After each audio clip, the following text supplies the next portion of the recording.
Welcome to the Autozone's 2024 Q3 earnings release conference call. At this time, all participants are in a listen-only mode. A question-and-answer session will follow the formal presentation. If anyone should require operator assistance during the conference, please press star zero on your telephone keypad. Please note this conference is being recorded. The company would like to announce the following forward-looking statement.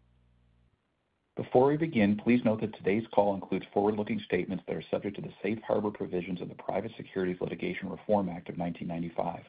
Forward-looking statements are not guarantees of future performance.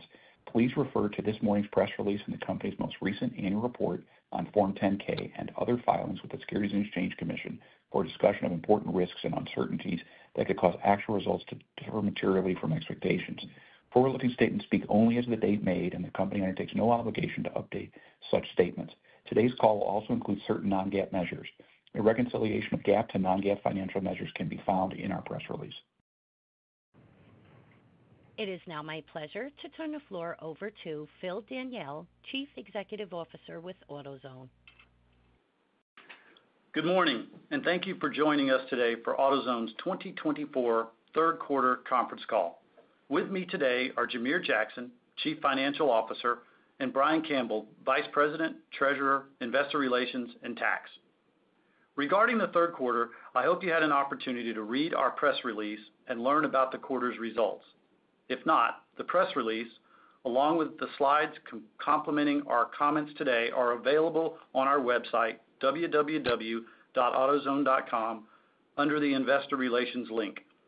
Please click on the quarterly earnings conference calls to see them.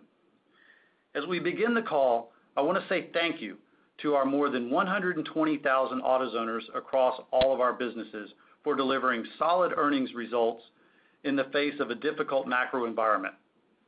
With our continued focus on providing what we call wow customer service, our AutoZoners delivered our total sales increase of 3.5%, total company same-store sales up 1.9%, and on a constant currency basis, total company same-store sales of 0.9%.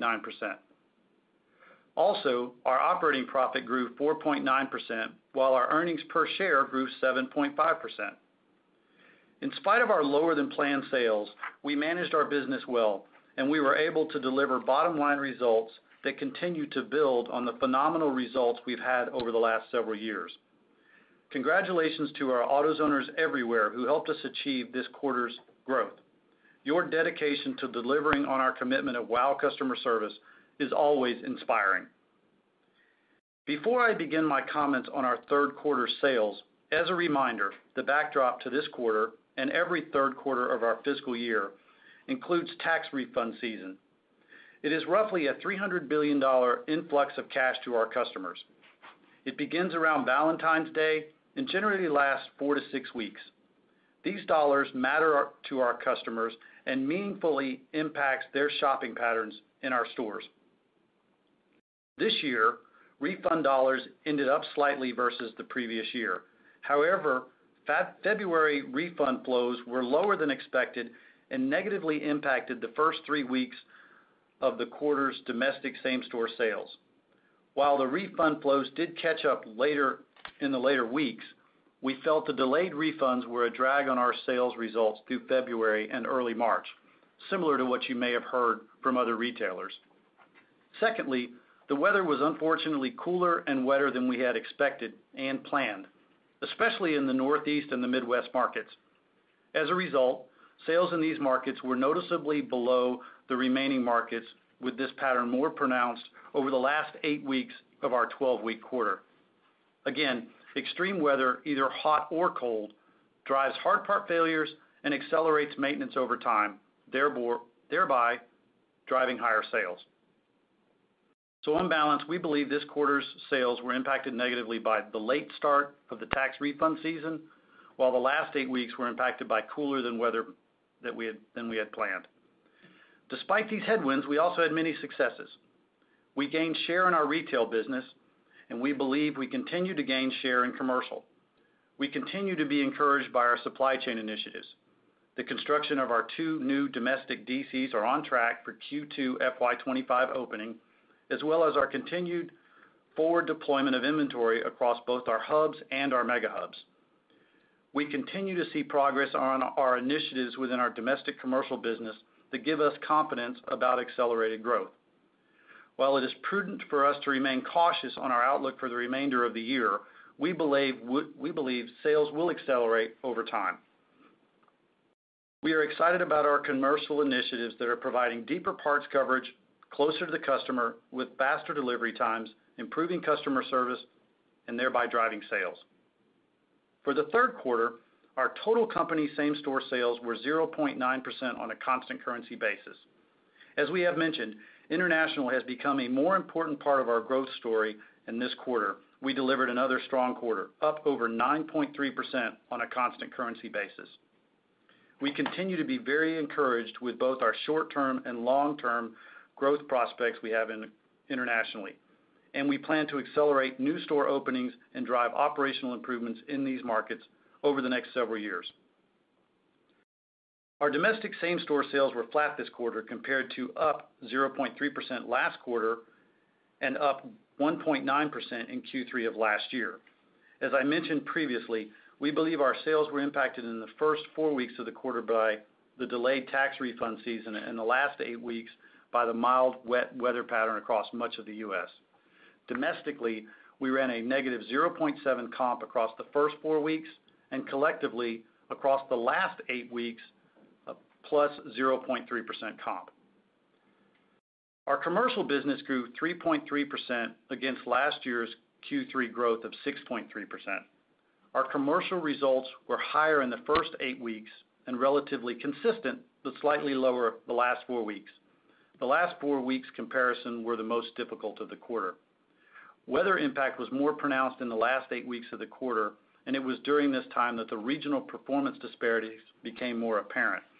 The Northeast and the Midwest underperformed the remainder of the country by close to 200 basis points over the last 8 weeks of the quarter.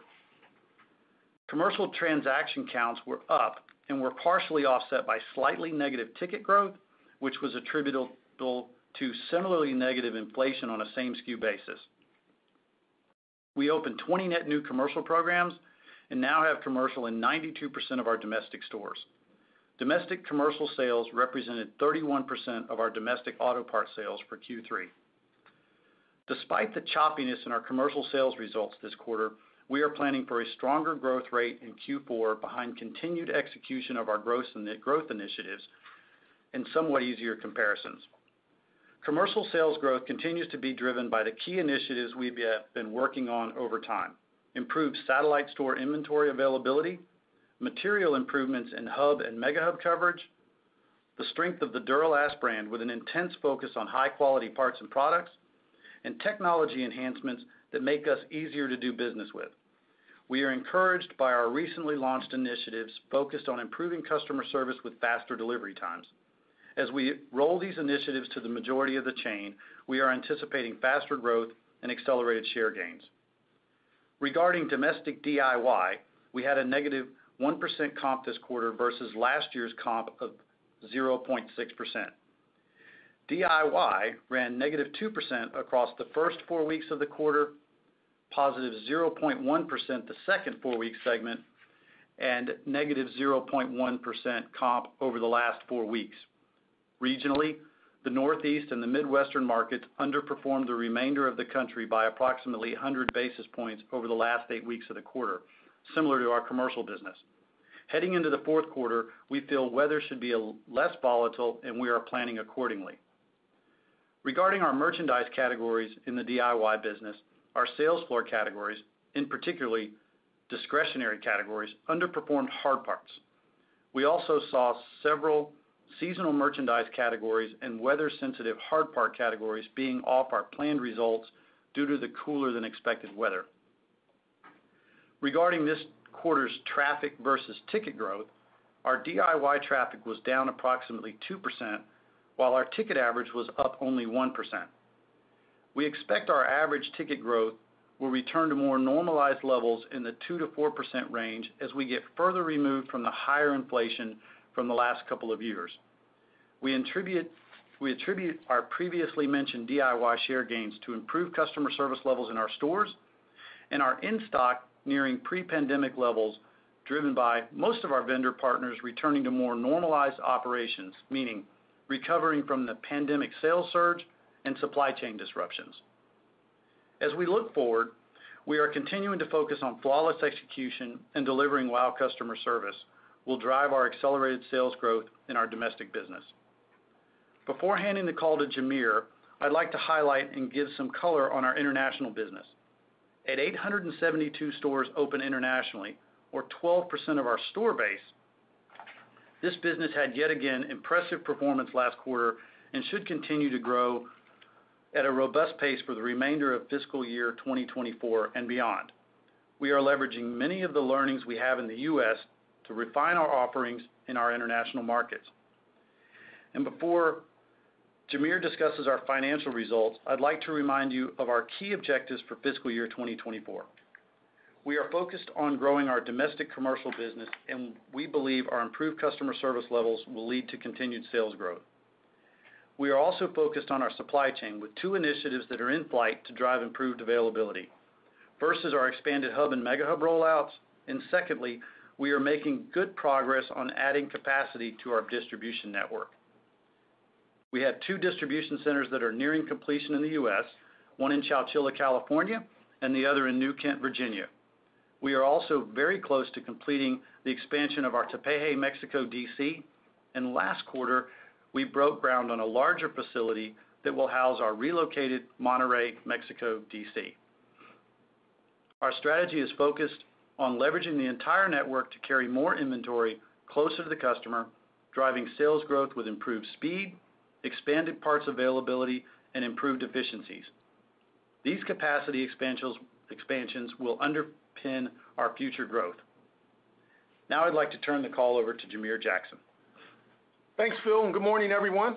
As Phil has previously discussed, we had a solid third quarter with 3.5% total company sales growth, flat domestic comp growth, a 9.3% international comp on a constant currency basis, a 4.9% increase in EBIT, and a 7.5% increase in EPS. We continue to deliver solid results, and the efforts of our AutoZoners in our stores and distribution centers continue to enable us to drive earnings growth in a meaningful way. To start this morning, let me take a few moments to elaborate on the specifics in our P&L for Q3. For the quarter, total sales were $4.2 billion, up 3.5%. And let me give a little more color on sales and our growth initiatives. Starting with our domestic commercial business, our domestic DIFM sales increased 3.3% to just under $1.2 billion, and we're up 9.6% on a two-year stack basis. Sales to our domestic DIFM customers represented 31% of our domestic auto parts sales. Our average weekly sales per program were $16,400, down 2.4% versus last year's $16,800. Now, as a reminder, we have added over 300 new programs over the last 12 months, and these new programs are diluting the overall sales per program. We are, however, extremely pleased that these programs are maturing significantly faster than our historical performance and position us well for the future. We now have our commercial program in approximately 92% of our domestic stores, which leverages our DIY infrastructure, and we're building our business with national, regional, and local accounts. This quarter, we opened 20 net new programs, finishing with 5,843 total programs. Our commercial acceleration initiatives continue to make progress as we grow share by winning new business and look to gain share of wallet with existing customers. Importantly, we have a lot of opportunity in front of us, and we will continue to aggressively pursue growth in the highly fragmented commercial market, which we believe is our single largest growth opportunity. To support our commercial growth, we now have 103 Mega Hub locations with 2 net new Mega Hubs open in Q3. Our Mega Hubs continue to average significantly higher sales than the balance of the commercial programs and grew more than 3 times the rate of our overall commercial business in Q3. Our Mega Hubs typically carry roughly 100,000 SKUs, drive tremendous sales lift inside the store box, and serve as an expanded fulfillment source for other stores.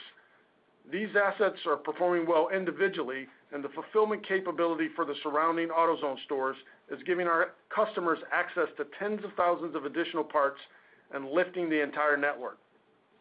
We will continue to aggressively open mega hubs for the foreseeable future, and we expect to open well north of 200 mega hubs at full build-out. These assets are key to our growth plans. On the domestic retail side of our business, our comp was down 1% for the quarter. As Phil mentioned, we saw traffic down approximately 2%, offset by approximately 1% ticket growth.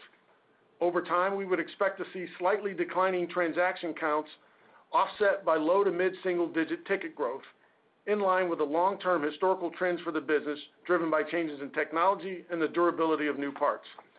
While DIY discretionary purchases were challenged in Q3, we continue to see a growing and aging car park, miles driven back to pre-pandemic levels, a challenging new and used car sales market, and a consumer that is likely to continue to invest in their existing vehicles. As such, we believe our DIY business will remain resilient. Now I'll say a few words regarding our international business. We continue to be pleased with the progress we're making internationally. Our same-store sales grew an impressive 18.1% on an actual basis and 9.3% on a constant currency basis. During the quarter, we opened 12 stores in Mexico to finish with 763 stores and 1 store in Brazil, ending with 109. We remain committed to international, and given our success, we're bullish on international being an attractive and meaningful contributor to AutoZone's future growth. Now let me spend a few moments on the rest of the P&L and gross margins. For the quarter, our gross margin was 53.5%, up 102 basis points, driven by a significant improvement in our core business gross margins and 15 basis points from a non-cash $24 million LIFO credit in this quarter versus a $17 million LIFO credit in Q3 of last year. Excluding LIFO from both years, we had a very strong 87 basis point improvement in gross margin. Our merchandising and supply chain teams have done an exceptional job of driving gross margin improvement this year. I will point out that we now have $19 million in cumulative LIFO charges yet to be reversed through our P&L, and we expect this credit balance to reverse over the next couple of quarters. We're currently modeling approximately $10 million in LIFO credits for Q4 based on the deflation experienced this past year. Now, this compares to $30 million LIFO credit we had in Q4 last year, which means we would have a $20 million net headwind from LIFO and gross profit. As I've said previously, once we credit back the $19 million through the P&L, we will not take any more credits, and we will begin to rebuild an unrecorded LIFO reserve. Moving to operating expenses, our expenses were up 6% versus last year's Q3, as SG&A as a percentage of sales deleveraged 76 basis points. On a same-store basis, SG&A grew 3.3% as we continue to invest in initiatives that drive speed, productivity, and improve customer service.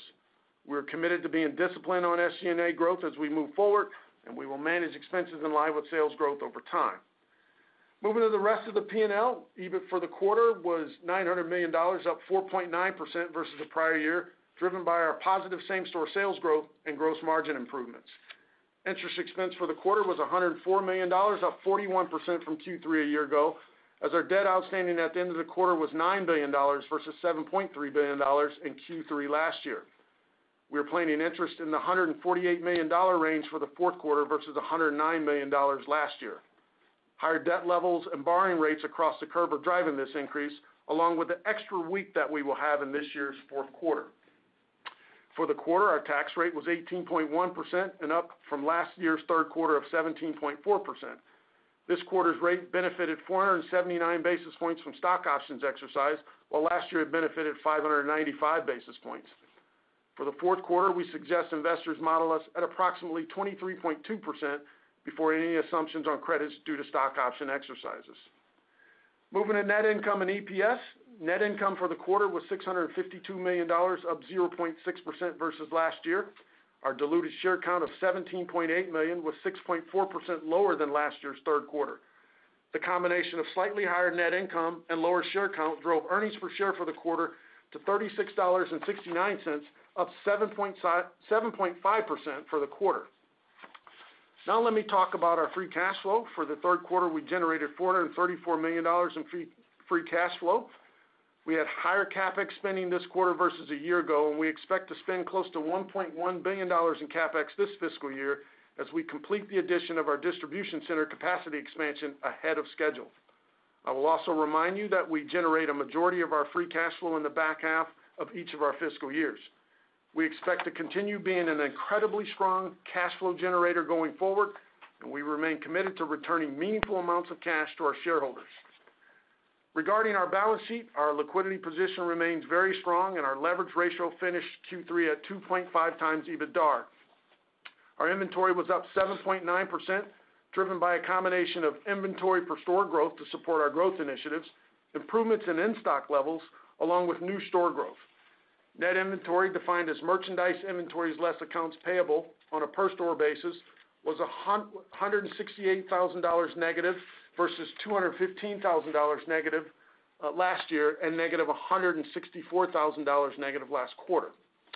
As a result, accounts payable as a percent of inventory finished the quarter at 119.7% versus last year's 126.5%. Lastly, I'll spend a moment on capital allocation and our share repurchase program.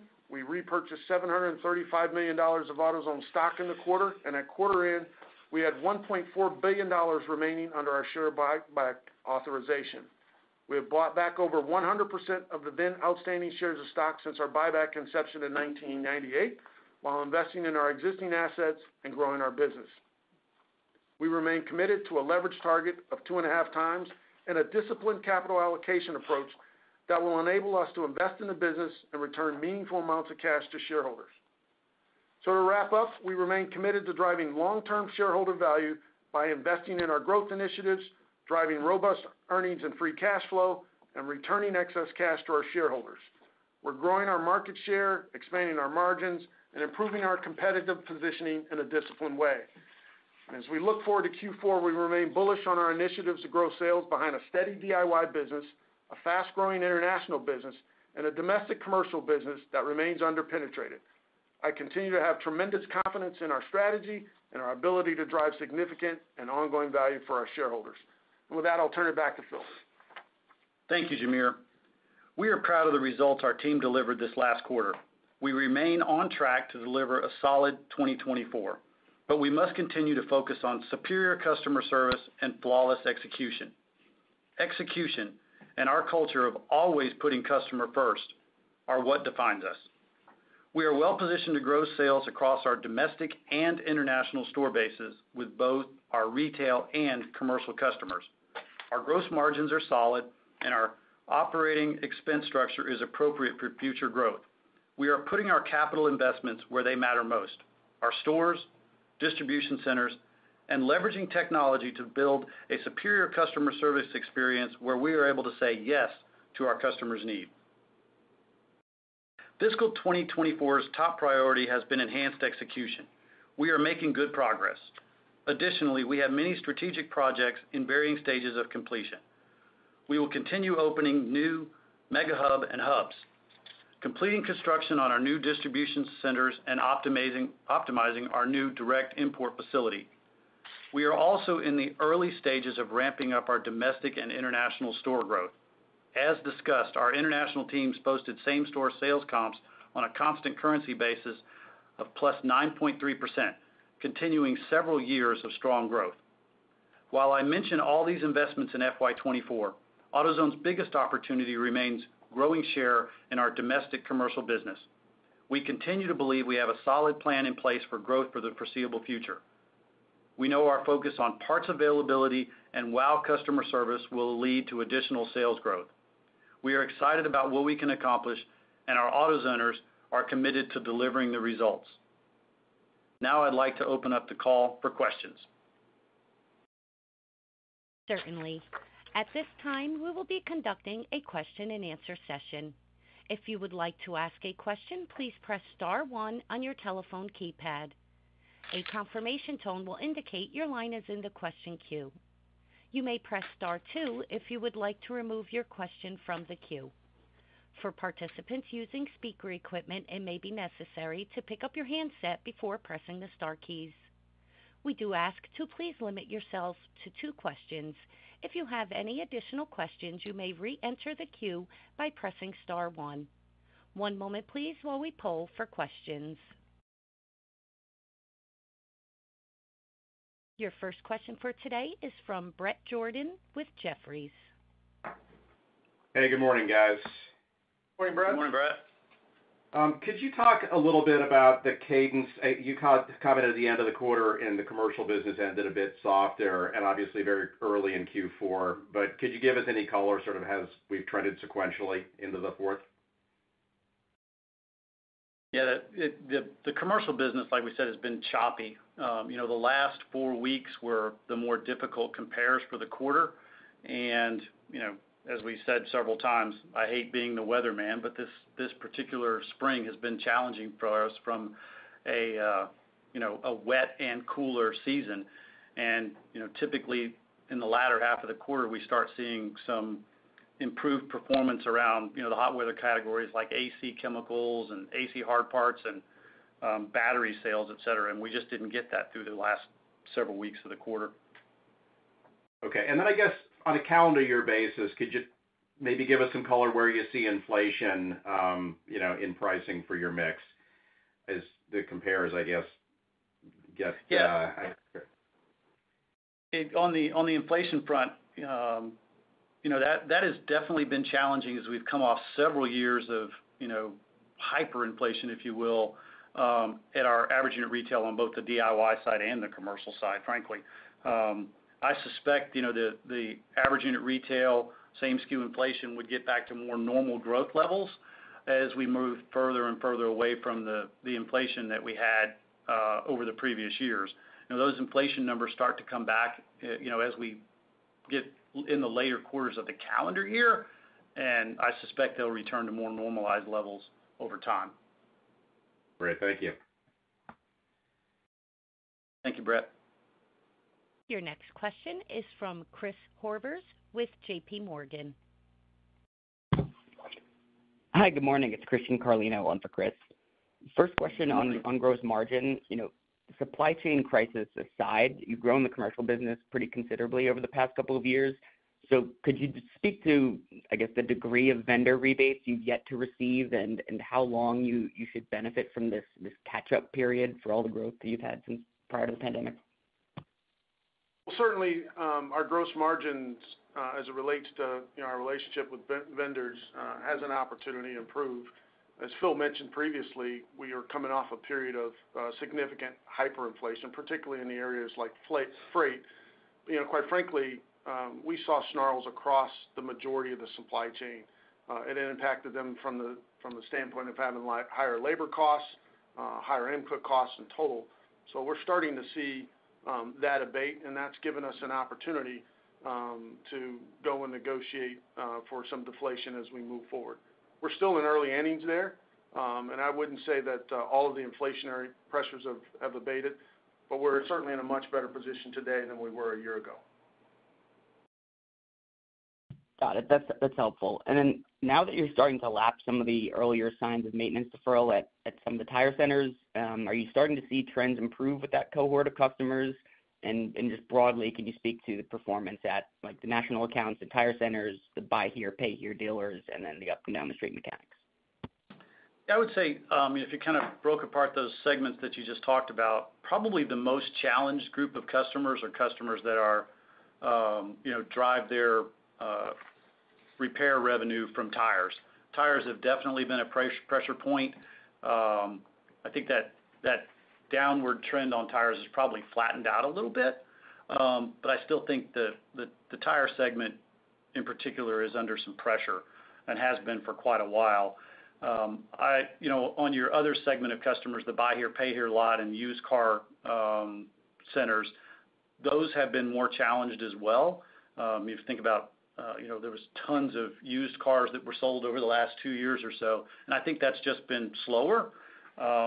Also, as the consumer's under a little bit more economic pressure due to inflation, not just in our category, but across all of retail and across life at the moment.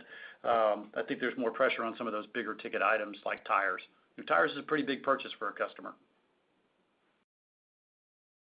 Got it. That's really helpful. Best of luck. Thank you. Your next question for today is from Simeon Gutman with Morgan Stanley. Good morning, everyone. Morning, Morning. My first question's on mega hubs. Can you share some math on them? what you mentioned 200 over time. Can you tell us year over year how many should we see per year? And then can you frame the 1 year lift from them, please? Yeah, so certainly from a mega hub standpoint, we're pretty excited about our future there. As we've announced, we'll likely have over 200 mega hubs at full build out. Last year we opened 20. We're likely going to open less than that this year. And we've got work to do, but our pipeline is very strong and our pipeline is robust as we look into FY25. So we're going to go as fast as we possibly can. These are big boxes and difficult to find places. But we've done a really good job and worked really hard to fill up that pipeline, and you'll start to see that accelerate as we move into FY25 and beyond. Yeah, I'll just add on, these have been great stores for us. I think, looking over history, we thought we'd have 30 to 40 of these things in various markets, and now we see line of sight to, like Jamere said, well north of 200 mega hubs, and the hubs are still an important part of our strategy as well, which have slightly less SKU count, 30 to 40,000 less SKUs than a mega hub, but both of those store bases are great for us. They help significantly on the commercial side of the business, and they lift the DIY market as well. So they're great assets for us and perform better than our normal stores.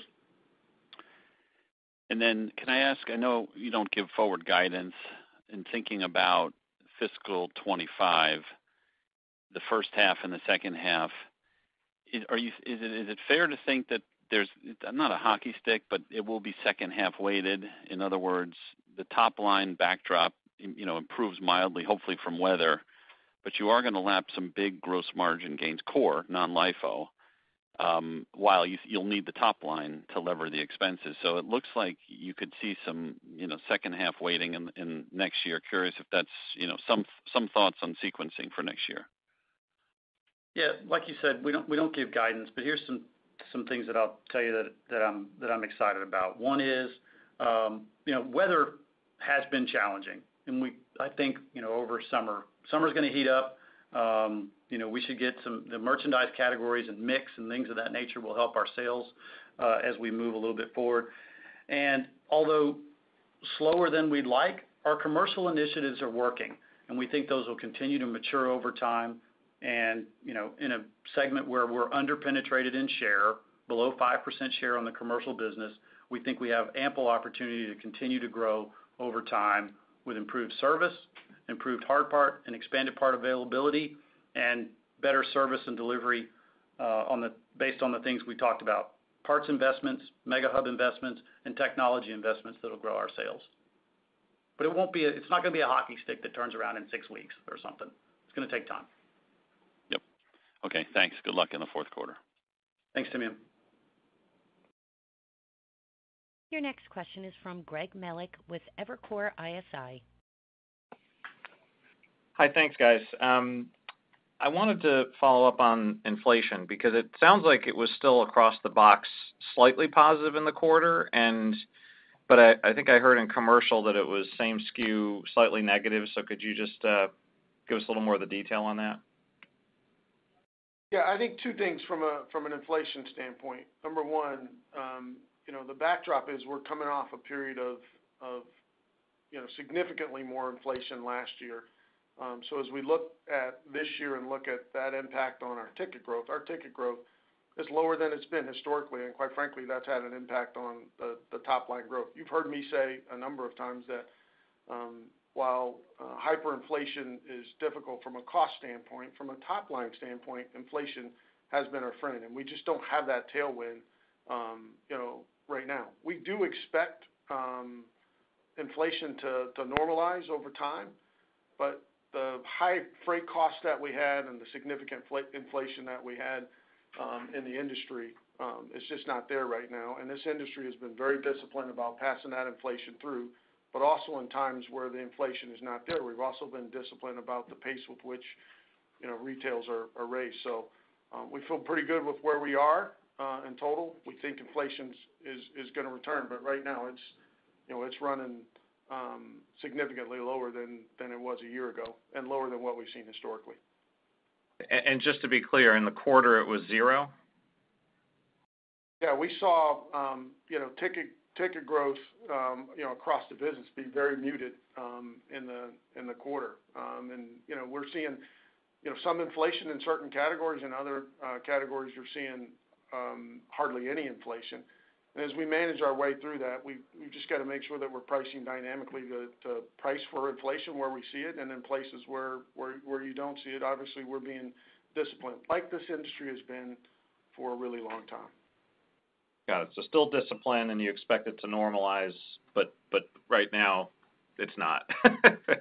it's on the it's pretty muted. It's pretty muted right now. Yep, fair enough. And then my follow-up was just to understand a little bit more about the consumer trends. I know you've talked in the past that we really haven't seen trade down on the DIY side at all. I'm just curious if that started to show up as a way. I think you mentioned maybe fewer items in the basket. Could just double-click on that a little bit. Yeah, it's a great question. I think there's a couple of things going on with, if you kind of think about average ticket. Some of it, frankly, has been mix of category, and I'll talk about it in a couple of different ways. One is, highly discretionary items have been challenged for a while. Some of those have a great ticket.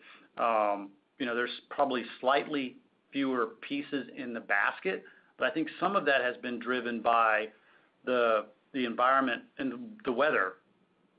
Big jobs like air conditioning, if you will, those have been definitely muted in the springtime. Those are big jobs that have big tickets, multiple parts in them. When it rains, you're probably going to sell 2 wiper blades.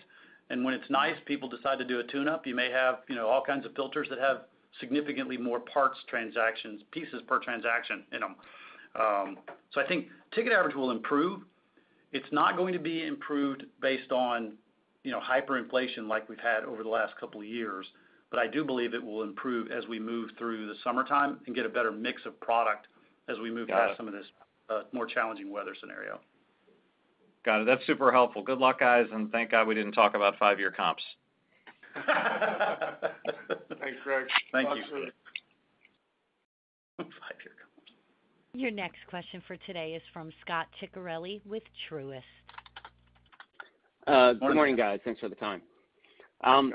Given the slowdown in sales that obviously we're talking about, is there anything else you guys think you can do to accelerate the sales trends, or is it just a matter of executing the way you can and you need the broader environment to improve? And then kind of part 2 of this is there a point at some stage where if sales stayed sluggish, does it potentially tempt you to go through another round of price investments? I know that wasn't the original intent, but a long period of sluggish sales could, potentially raise that temptation, I would think. Thanks. Yeah, let me start with kind of the first part of your question. Are there things that we can do to improve? The answer is yes. We're in the process now of doubling down on customer service and execution, and on the commercial side, we're continuing on both sides. We're continuing to invest in hard parts coverage and hubs and mega hubs. Those drive sales. On the commercial side, we continue to invest in ways to service the customer better and faster, and we like those initiatives that we have. So I think those help to improve, our sales execution, if you will. The second part of the question. The second part is on pricing. And, from a pricing standpoint, as I mentioned before, we've been very disciplined on pricing. And, we executed around the pricing initiatives a couple of years ago. It helped us grow our shares and improve our units. We like where we're priced today, and, we don't see the need to go move the needle on pricing as a way to go accelerate sales growth. I'll just remind you that, the lion's share of the demand in this business is relatively inelastic. So this industry has been disciplined about pricing for decades, and, we continue to see that being the case. And to Phil's point, we're committed and doubling down on our growth initiatives. It's, improving the quality of our parts. It's expanding the assortments with mega hubs. It's improving delivery times, leveraging technologies, being competitive on pricing. All of those are the kinds of things that, are driving our business as we move forward, and we're pretty excited about the future. Yeah, I agree. Just trying to verify. All right. Yeah, our pricing strategies on both DIY, we like where we are, And we believe we have the right strategies on both sides of the business. We made those investments several years ago to right-size those strategies. The industry's been very disciplined on pricing over a long period of time, and we don't see that changing. Understood. Thanks a lot, guys. Thank you. Your next question is from Kate McShane with Goldman Sachs. Good morning. Thanks for taking our question.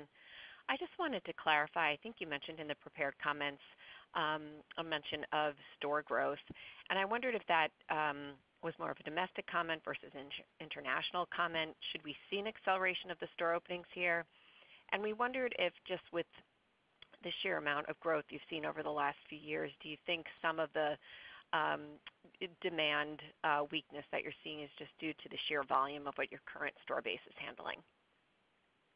Yeah, we've talked several quarters ago about our aspirations to expand and accelerate our store growth in the back half of the decade. We historically have built about 150 stores, give or take a few, domestically, and we think that we can significantly expand that number as we move forward. The drivers there obviously are the growth opportunities that we see in DIY, but also a significant growth opportunity in commercial. And as we look at that, along with the expanded trade areas in the U.S., there's an opportunity for us to expand our business domestically, and we're going to do that by accelerating our store growth as we move through the balance of the decade. And then internationally, we've been extremely pleased with what we've seen in Mexico, and we like the growth prospects that we've seen in Brazil. And you've seen what we've posted in terms of same-store sales comp growth now for several quarters, and there's an opportunity for us to go faster there as well. So that accelerated store growth is certainly a part of our future growth strategy, and it'll help us become a faster-growing business as we move forward. And then your comment about the capacity of our stores. I mean, one of the things that we've done over time is we've continued to optimize the footprint of our satellite stores and then augment that with what we've done with hubs and mega hubs to jam more parts in a local market closer to customers.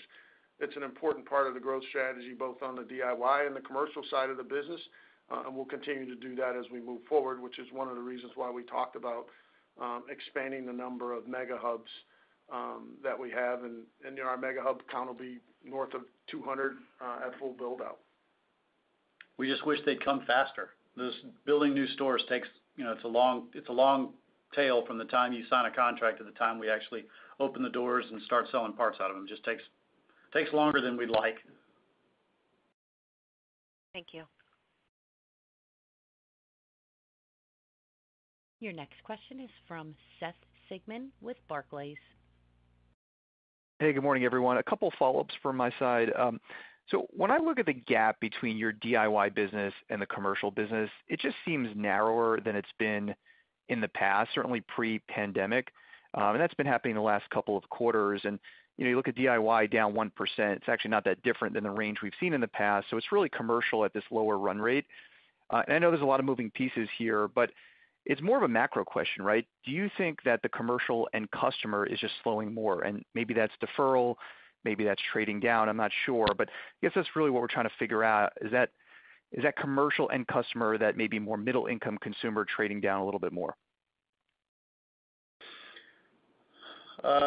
Yeah, that's tough to figure out exactly what's going on in commercial when you start talking about how is a customer migrating up or down the cost curve, if you will. We don't get near the segmentation on the commercial side that we do on the DIY side and the retail side of the business. But is the customer trading down? I think if you look at some of the segments that we have that are more challenged, thinking tires, right? A tire purchase could be well north of $1,000 for a customer. That segment has been challenged for sure. Some of the new car and used car dealer segments have been a little more challenged, partly because I think they're not selling as many units. So those two segments have been challenged. So if you think our customers migrating down because of bigger jobs or down the good, better, best column. I think that's probably true, that a customer may, if they may have normally taken a car to a OE dealer, do they then migrate to a Firestone or something of that nature? And do they migrate to a UDS customer or do the job themselves? I think you could see that, but it's very hard to understand how customers move on the commercial side of the business. And I think, part of that, as we think of the commercial market in general, is why we've been focused on this notion that, we're roughly a 5 share in what's approaching a $100 billion market. Despite the fact that, big ticket is pressured across really all of retail, and certainly, a big ticket purchase in auto parts is not immune to those dynamics. I mean, we still have an opportunity to grow significantly in commercial and an opportunity to grow significantly faster. And so all the things that Phil talked about, in terms of our initiatives, are the things that we're focused on. And if we do those things and execute on them, then that gives us an opportunity to really accelerate our commercial growth as we move forward. And just on that last point around accelerating commercial, you mentioned a number of initiatives around service and delivery. Can you just help us better understand operationally what is actually changing? Are we adding people? Are we adding routes? And just how to think about that. And it sounds like you've had some success early on in some of the markets where you have deployed some of these changes. Any sense on the lift that you're seeing there that gives you that confidence? Thanks. Yeah, I think we are seeing success. Again, still relatively small in our rollout, and that rollout is not very mature at the moment. But we're leveraging some technology, leveraging the technology of the handhelds and other technology in our stores to be smarter about how we deliver and where we deliver a part from. We're ultimately able to get the part to the shop faster than we were previously, and we're leveraging all of the assets we have in a local market to get those parts to a customer faster. And we like the results that we're seeing. And we believe as we roll these out, our sales will improve in those markets, and ultimately will provide better customer service and gain new customers as well as share of wallet with existing customers. Okay. Thanks, guys. Thank you. Your next question for today is from Brian Nagel with Oppenheimer. Hi, good morning. Thanks for taking my questions. Brian, good morning. So the first question I have, I know we've already had a number of questions on commercial, but so I apologize for also asking about commercial. But just in the near term, if I heard the prepared comments correctly, it sounded like you expected a bit of a strength in here into the end of fiscal 24, the fourth period. So the question I have is, what as you look at the business, I think comparisons do get easier, but are there specific, so to say, building blocks which could help to strengthen the business here in the very near term? Yeah, I think you got two dynamics. One, as you mentioned before, is that the comparisons do get a little bit easier in the fourth quarter if you look at our grow over numbers. But the second one is just the initiatives that Phil talked about. I mean, we've been really focused on jamming more parts in the local markets, and we've done a great job of doing that, and that's paying dividends for us. And then we've been focused on service and delivery speeds. And if we can win the game in terms of parts availability with jamming those parts in the local market, and we can get them to the customer faster, those are things that are going to drive our business as we move forward. So again, we're excited about where we are and excited about the opportunity to accelerate our growth as we move forward. There are always macro challenges that you have to fight your way through, and big ticket is pressured, but you combine the fact that we're underpenetrated, we've got a full slate of growth initiatives in place. Those are the things that get us excited about the future. Well, thanks, Jamere. Then my follow-up, again, it's also a follow-up, but just with respect to the consumer, I mean, you operate in a unique part of retail. A lot of the spend that happens to your stores is not necessarily discretionary, but there's a lot of chatter out there right now across consumer about maybe some incremental pressures on the lower income consumer. So the question I have is, are you seeing that? As you look at your business and the data that's available to you, are you seeing clearly or somewhat clearly signs of incremental pressure on this core consumer that's affecting their shopping patterns? Yeah, I think Big ticket, I think, is been a challenge for the consumer in all of retail, not just us. Like you said, big pieces of our business are break fix, starter, alternator, battery. Your car's down, you've got to fix it. And those tickets, while they're large, they're not, it's not thousands of dollars. It's, a starter or an alternator could be a couple $100. Certainly puts pressure on the low end consumer to, have to have that money come out of pocket. And they're under pressure. But discretionary categories have been under pressure for, frankly, quite some time. They all exploded during the pandemic when there was a lot of money in the consumer's pocket. And they've certainly been more challenged over the last, 18 to 24 months. And that continues. But maintenance items, I think as customers get more cash strapped, they look at, if I take care of my car, I know that it will perform better and save me money in the long run. So maintenance items have a tendency to start to trickle up over time. And then the failure items, if you're going to get the car back on the road, you've got to purchase it. We don't have a lot of good, better, best categories. We have some in brakes and a couple other categories, but that's not a big piece of our business. The vast majority of our sales are on application parts that you have one choice, and the customer buys that part to get their car back on the road. And we think that'll continue. Well, thanks, guys. I appreciate all the color. Thank you. Thanks. Your next question for today is from Michael Lasser with UBS. Good morning, Michael. Good morning. Thank you. Hey, Phil. Thank you so much for taking my question. Phil, how would you compare and contrast this year for the aftermarket to 2017, which was the last year of challenged trends within the industry? And in your mind, is it really just a function of more cooperative weather that will drive an acceleration for the industry from here, or do you think something else needs to happen in order for the backdrop to be more favorable? It's a great question. I was wondering when the tough weather questions from a winter perspective would come up, and that was kind of that 16, 17 range you're talking about. It's a great question. It's frankly one we talk about internally all the time. We've had a pretty soft winter weather pattern for the last 2 years. When I kind of look across the country, this winter pattern, we got some pretty good weather, from a precipitation, snow, and temperatures in the Midwest. We got very soft weather patterns relative to driving, break fix part failures on the eastern seaboard. Wasn't a lot of snow in, New York, Boston, Philadelphia, D.C., and we didn't have a lot of cold temperatures in those markets. And those typically have meant, undercar and brake categories perform very well when you have those types of seasonal patterns.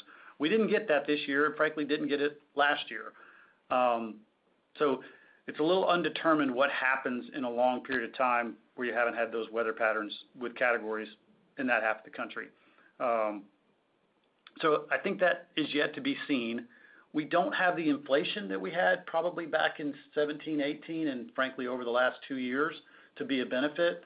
But I do think we'll get a better mix of categories going into the summer selling season than we've had in Q3.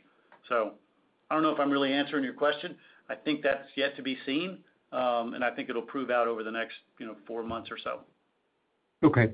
My follow-up question is on the underlying gross margin trend outside of the LIFO benefit. It sounds like the LIFO could be about a $20 million drag in 4Q. How much more room do you have to improve the underlying gross margin to offset that type of headwind that you're going to experience, especially as you move into next year where comps could remain uncertain and the market was still expecting double-digit EPS growth? So what I'll say is, we've run the gross margin play with intensity, and our merchandising teams and our supply chain teams have done a fantastic job. You saw last quarter we had, this past quarter we had almost 90 basis points of margin improvement, strictly from what we're doing on the merchandising side and what we're doing with supply chain. I wouldn't suggest that those numbers are going to be as high as we move forward. We are coming out of a period where we had some pretty significant inflation that we got some deflation. And as we mentioned a little bit earlier, we're not getting the ticket necessarily to help us from a gross margin standpoint. So that will be muted some, but we believe that we'll have the potential to offset most, if not all, of the pressure that you see from a LIFO standpoint. Thank you very much, and good luck. Your final question for today is from Max Rakhlenko with TD Cowen. Great. Thanks a lot, guys. Good morning. Morning. So first, on the speed initiative, can you discuss the pace of the rollout and when we should think that it'll be in majority or all of the markets that you have mega hubs in? We've been working on this for probably a year and a half, and we started seeing the results that we really liked earlier this year and started ramping it up. We're probably in the middle innings, if you will, of rolling that out to our stores. We've got in our networks. We've got some more to go, and we'll continue to add incremental stores as we move through the process. But I would say we're in middle innings. We do believe that as we roll this out, again, we believe we get better customer service, faster time to shop, and we believe with that better customer service, we'll gain new customers and grow share of wallet. It won't be an immediate snap, but we like the efforts and the growth that we're seeing in those markets. That's great. And then just as a follow-up, on the slower mega hub openings, is that more structural? Is it tougher to find boxes in the right areas, or is it about execution opportunities on your end? And then it does sound like that the openings should start to accelerate in the next few quarters. Is that right? The openings will definitely accelerate, and Phil's sort of smiling at me because I own store development as part of my finance responsibilities, and so this is one of my primary objectives for this year. They are big boxes and hard to find locations. We've been working through what we need to do from an execution standpoint. I will say it's, anybody that's doing new store construction across the business know how challenging the market has been over the last couple of years or so. But we've worked our way through a lot of those challenges this fiscal year. We like the pipeline that we built. And we expect to see that accelerate as we move into FY25. Yeah, I think the good thing is we know exactly where we want these stores. In every metro market, or adding multiples to a given city, or an individual market that may have a smaller number of stores. We know where we want to be. We want to make sure we get them at the right distance from our current locations, and they've got to have good routes so they're easily accessible to the other markets. And then you got to find the spot that is a great retail location and a great place to do, to fulfill and get these expanded parts to our shops and our stores fast. And it takes time. We'd love to go faster because they're great boxes for us, and I know they help us on both DIY and commercial. That's great. Appreciate all the color and best regards. Great. Thank you. Okay. So before we conclude the call, I'd like to take a moment to reiterate that we believe our industry is in a strong position and our business model is solid. We are excited about our growth prospects for the remainder of the year, but we'll take nothing for granted as we understand our customers have alternatives to shopping with us. We have exciting plans that should help us succeed for the future, but I want to stress that this is a marathon and not a sprint.